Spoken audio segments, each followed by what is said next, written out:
Burnout is a state of emotional, mental, and often physical exhaustion brought on by prolonged or repeated stress.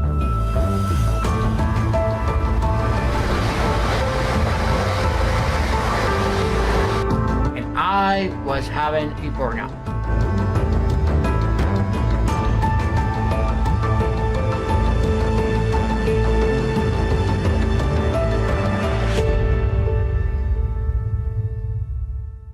So you're building your YouTube channel, or you're thinking of building a YouTube channel, or you're thinking about starting video marketing on another platform. You're excited.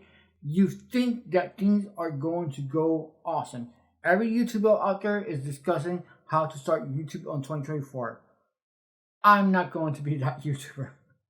I'm going to be discussing the other side of things, because back in 2020, at the end, like 2021, where I was posting a lot of videos, I had a burnout, and I want you to avoid that same fate. How this applies to YouTube. Let's nail this.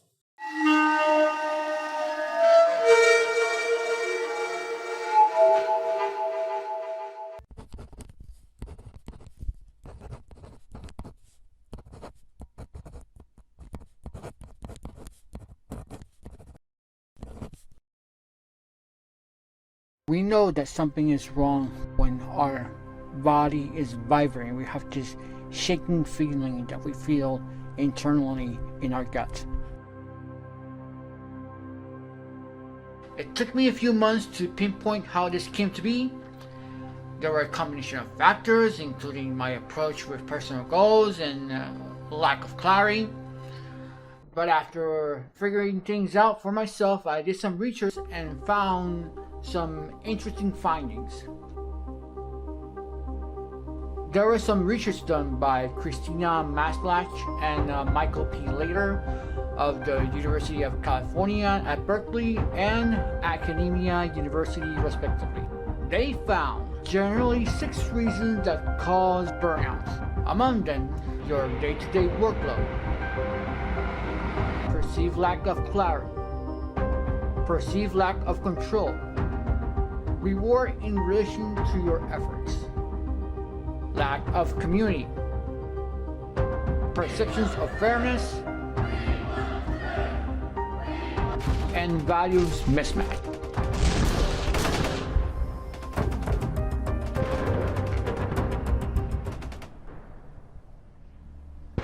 But what it pertains to you for your YouTube channel, I want to give you some tips so you avoid all this process, because everybody's going to be very excited to start a YouTube channel, and you need to know what you're getting into so you can maintain yourself sane. So I'm going to discuss 7 points so you can have the mindset to avoid burnout. First thing is to establish a consistent content schedule.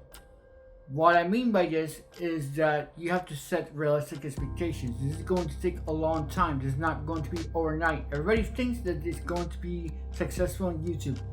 Check my videos. See how far back I've been starting to post. And at first I was a victim of that, I can probably have a lot of subscribers or such and such in 5 months, 6 months.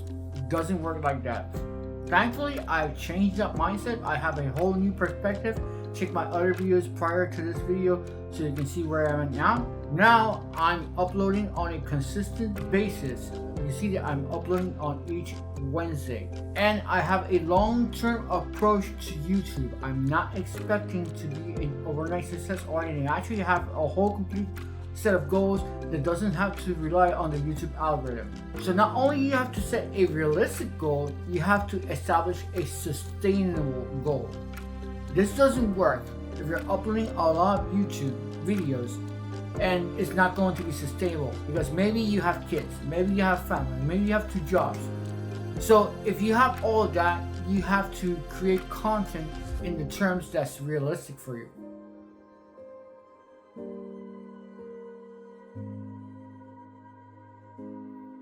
The other thing is that this might sound counterproductive, but you have to at first think of more quantity than quality, because your first videos are gonna suck. you're not going to be a YouTube pro. You're not going to be a Gary Vaynerchuk. You're not going to be a Mr. Beast. You're not going to. You cannot compare yourself to those YouTubers who started years ago creating video content. I don't want you also to fall into the trap of being a perfectionist, or that every video it has to be the best video possible. No, if you're starting at the beginning, I recommend you to do a lot of videos first, right? For like 15 to 20 videos. They're gonna suck, but you're going to be focusing on learning how the game works. You're going to be focusing on how to improve. You're going to be focusing on like feeling comfortable of uploading YouTube videos. After that, after you have posted 15 to 20 videos, after getting sense of how YouTube works and how the algorithm works, then you can start focusing on quality. And how does that look? That looks by setting a goal of 10, 12 videos on focusing on an area where you're going to bring that quality. Maybe you're going to give more quality and emphasis on your presentation, on how you react and talk in front of the camera. Maybe you're going to be focusing on retention, the first 30 seconds, the first 50 seconds, so you don't have a large dropout of viewers, and so on and so forth. Each area is going to be different, and it's going to take you a lot of YouTube videos that you need to post. Does that sound overwhelming? That's why we're having this discussion, so you can prepare for that. The second major point is effective time management. We're going to be learning on how to batch your videos. Go ahead and film 4 or 5 videos in a single day during the month, so you can have one video for each week of the month. If you can make more, even better. And I'm talking about filming your videos where you already have your script and bullet points ready. So that's the other point. Go ahead and prepare another day all the bullet points, brainstorm thumbnails, write the scripts, everything. All that has to be separate. The day of filming is just for you to just click record and film.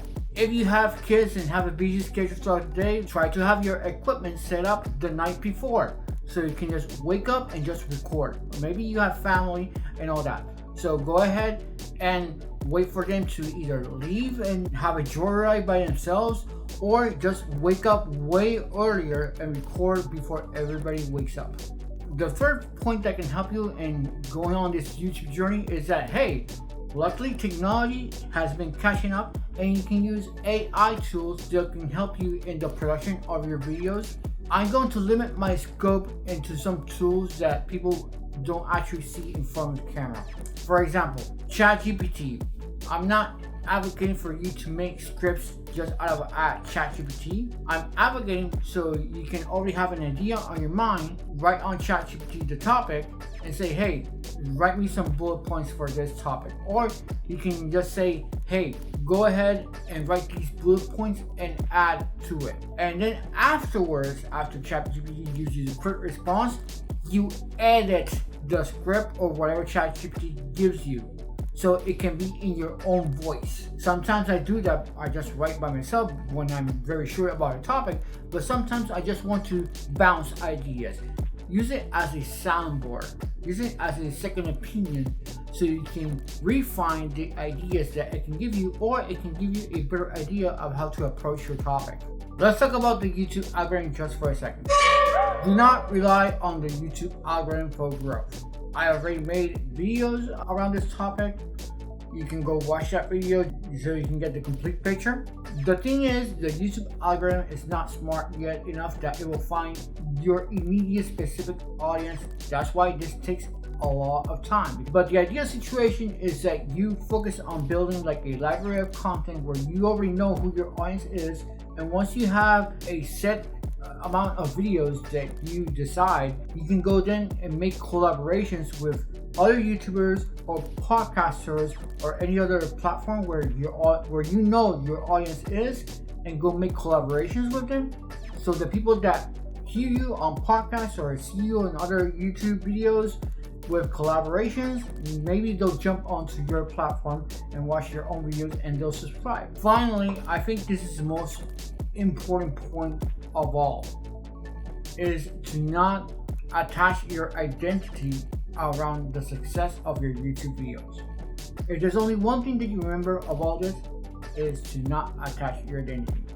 Find other areas where you can focus on to enjoy your life. Focus on financial success. Focus on your mental health. Focus on your physical health. Focus in other areas where you can also win, where you're not attached to the success of YouTube, because that's a very dangerous position to be on. Also, even if your wildest dreams come true, I have been in many times in a position where something that I really wanted happened, and guess what? At least for myself, hey, it was just another check mark. It didn't move the needle of fulfillment, and that's why I'm enjoying the process now. That's why I end my videos reminding people of always enjoy the process in your journey. I have tons of joy just posting one video one at a time, just focusing on areas that I like to geek about. I want to encourage you to do the same thing, so regardless of what happens in YouTube, you're doing okay. Thank you for watching. Here's another video where YouTube thinks that you should watch next, and I'll see you over there. And remember to always enjoy the process in your journey.